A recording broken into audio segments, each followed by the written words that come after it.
O Livro dos Médiuns, continuando o item 6. Abstraiamos por instantes dos fatos que, ao nosso ver, tornam incontestável a realidade dessa comunicação. Admitamo-la apenas como hipótese.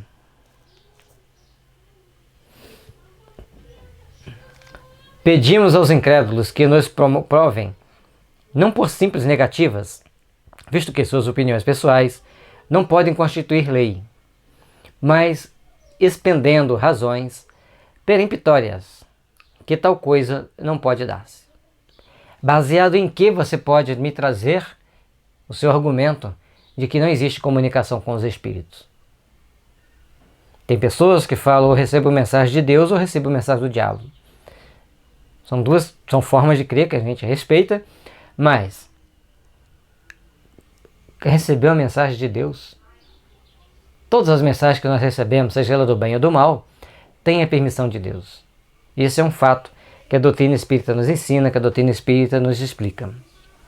Mas querer estar em contato com Deus é outra história bem diferente.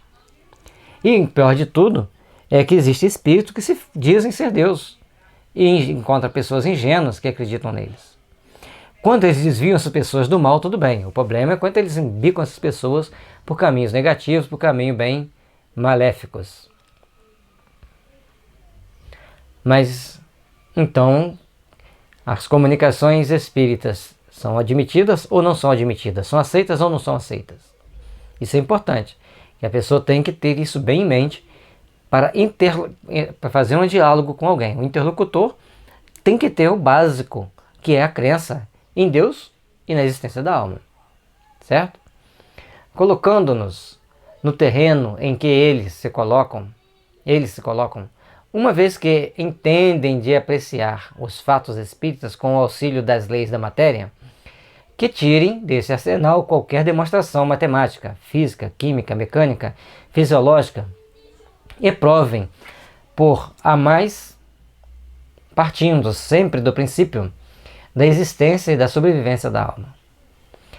Interessante que o Kardec pede aqui para eles usarem as leis matemáticas da física, da química, da mecânica, da fisiologia e provar por a mais, que não existe essa possibilidade de comunicação da alma. Mas o que aconteceu com a ciência? Ela vem chegando muito próximo de fazer uma prova matemática da existência dos espíritos. A física quântica, conforme a gente vai vendo as explicações, ela chegou muito perto. E um detalhe importante, se a pessoa se um físico aprendeu bem física quântica e aprendeu a doutrina espírita, ele vai ver que eles não têm muita diferença. O quanto, o chamado quantum, é aquilo que talvez seja matéria do espírito. Talvez seja matéria do espírito. Deixando um talvez para a gente não fazer nenhuma afirmação. Mas já está próximo de chegar, bem próximo de chegar na matéria do espírito. Então, a ciência, quanto mais ela se esperneia para negar a existência dos espíritos, vem o fato e mostra que eles são possíveis, mostram que eles existem. Primeiro, que o ser pensante que existe em nós durante a vida não mais pensa depois da morte. Tem como a gente provar isso? Os fatos provam o contrário, que ele continua pensando depois da morte. Portanto, a gente sonha, e no sonho a gente conversa com determinados espíritos. A gente encontra com eles, a gente lembra dos fatos. Então tem uma razão de ser, tem algo diferente. Ah, mas sonhos são simplesmente sonhos, Freud explica, O Freud já está meio fora de lógica se a gente for usar para isso.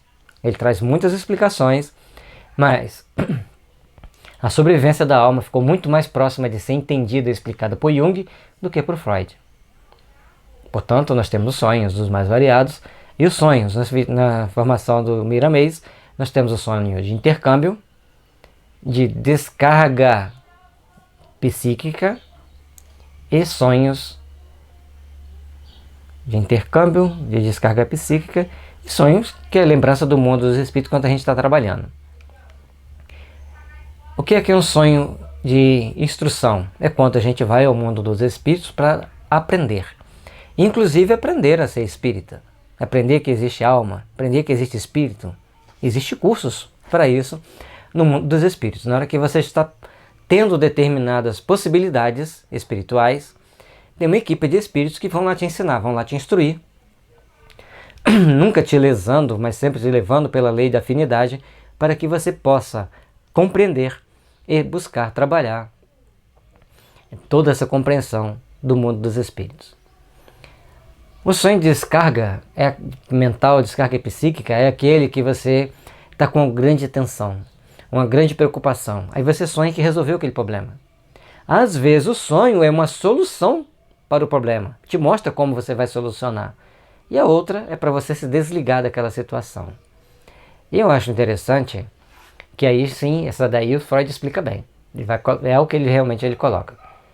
E o outro, que a gente sonha daquele nosso trabalho, é quando a gente está trabalhando no mundo dos espíritos, a gente vem com algumas lembranças.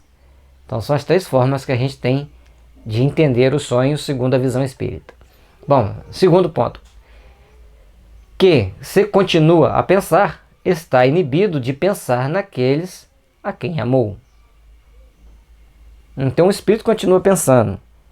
Ele continua tendo todas as faculdades plenas de um ser inteligente, de um ser que passou aqui pela Terra, que vivenciou momentos importantes, e aí chega no mundo espiritual, ele vai deixar de pensar? Ele vai deixar de amar as pessoas que estão aqui na Terra? Vai deixar de odiar? Terceiro, que se pensa nestes, não cogita de se comunicar com eles. E aí? Por isso é tão importante a existência do médium, e é tão consoladora quando a pessoa recebe uma mensagem de um parente que já faleceu. Nada substitui aquela mensagem. Tem as palavras que ele precisa de ouvir, tem ali detalhes que ele precisa de saber, tem ali um conjunto de sentimentos impressos naquele pedaço de papel que não vai ser substituído por quase nada nesse mundo. A pessoa precisa daquilo ali para ter um melhor consolo, para ter um melhor conforto. Nossos avós não podem então comunicar conosco? Nossos pais, aqueles que os pais já partiram? Podem sim, dentro das condições estabelecidas pelo livro dos médiuns. Portanto, é importante estudar os livros dos médiuns. Quarto, que podendo estar em toda parte, não pode estar ao nosso lado. O espírito desencarnou, ele está livre. Onde ele pode estar? São coisas a serem pensadas. Quinto, que podendo estar ao nosso lado, não pode comunicar-se conosco. Que não pode, por meio do seu envoltório fluídico, atuar sobre a matéria inerte. Então, nós temos para provar tudo isso aqui, diante dos fatos acontecendo, fica muito complexo. Hoje a mediunidade de efeitos físicos ela já não é tão trabalhada, ela praticamente não tem uma boa, não existe, né, teoricamente, mas nós precisamos entender que naquela época era fenômeno corriqueiro, a pessoa está falando, a mesa está lá tremendo, está lá balançando. Era um fato. Como que você vai negar aquele fato se está diante dos seus olhos? E se o espírito está do nosso lado, ele não está se comunicando com a gente? A gente não tem intuição do que está falando com o avô, com a avó, com o pai, com a mãe, com o irmão, com o tio que já faleceram? Às vezes são sonhos tão nítidos. E às vezes a gente nem está sonhando. A gente está acordado, fecha o olho por um instante e capta aquelas ideias. Essa ideia não é minha. Por que eu estou pensando nisso? Só que nós já acostumamos tanto com essa situação que a gente acha normal. Esquece dos detalhes importantes desse acontecimento. Sétimo, que sendo-lhe possível atuar sobre a matéria inerte, não pode atuar sobre um ser animado. Porque que se ele mexe com a cesta, mexe com a caneta, com a mesa, não pode pegar uma mão e mexer. São fatos a serem pensados. Que o Kardec foi mostrando para as pessoas a sequência lógica para que eles pudessem entender todos os fenômenos que estavam acontecendo perto deles. Que, tendo a possibilidade de atuar sobre um ser animado, não lhe pode dirigir a mão para fazê-lo escrever, foi o que a gente acabou de dizer. Nono, que podendo fazê-lo escrever, não lhe pode responder às perguntas nem lhe transmitir seus pensamentos. Então, se ele faz a mão da pessoa escrever, e às vezes é com velocidade vertiginosa, né? A gente está aqui simplesmente mostrando como que, se ele está escrevendo, como que ele não pode transmitir o pensamento. E muitas das vezes o texto tem conteúdos que fogem totalmente das possibilidades daquele médium. Isso é outro detalhe importante. Quando os adversários do Espiritismo nos provarem que isso é impossível, deduzindo razões tão patentes quais as com que Galileu demonstrou que o Sol não é que gira em torno da Terra, então podemos considerar-lhes fundadas as dúvidas. Então, as pessoas, os adversários do Espiritismo tentam provar de todo jeito que não existem aquelas comunicações. E o Kardec alfineta, né? Galileu tentou provar que o Sol não girava em torno da Terra, que a Terra em torno do Sol, e passou por vários perrengues, até o momento que não teve mais jeito da ciência conter, dos líderes religiosos conterem o desenvolvimento da ciência. E a ciência foi caminhando, foi mostrando novos horizontes, e infelizmente esses líderes religiosos do passado, que provavelmente éramos nós mesmos hoje, encarnados para lutar pela espiritualização da humanidade, não soubemos espiritualizar os jovens, não soubemos espiritualizar as pessoas. Infelizmente, até hoje, toda a argumentação a que recorrem se resume nessas palavras: não creio, logo isso é impossível. Diz-nos-ão, com certeza, que nos cabe a nós provar a realidade das manifestações. Mas se ele não quer acreditar em nada, como que a gente vai provar? Então, o que o Kardec falou, se ele não aceita a existência dos espíritos, não aceita a existência de Deus, já é um obstáculo número um, assim, questão número um. Não adianta conversar sobre espiritismo. Mas, se ele acredita em Deus, acredita na comunicação, na existência dos espíritos, e não acredita na comunicação, aí a gente pode fazê-lo ter algumas reflexões. Ora, nós lidamos pelos fatos e pelo raciocínio a prova de que elas são reais. Mas se não admitem nenhuma nem outra coisa, se chegam mesmo a negar o que veem, toca-lhes a eles provar que o nosso raciocínio é falso e que os fatos são impossíveis.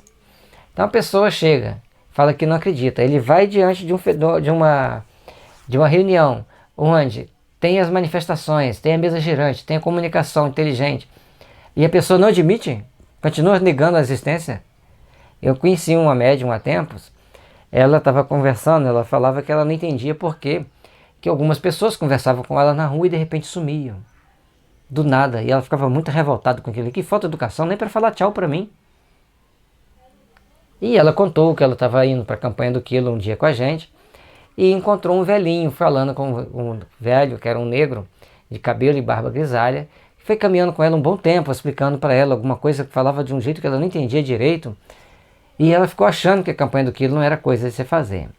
Eu falei para ela relatar tudo aquilo que ela tinha conversado com o velhinho, e falei assim: esse velhinho era um espírito, e ele está mostrando para você o tamanho da possibilidade, da oportunidade que você está tendo.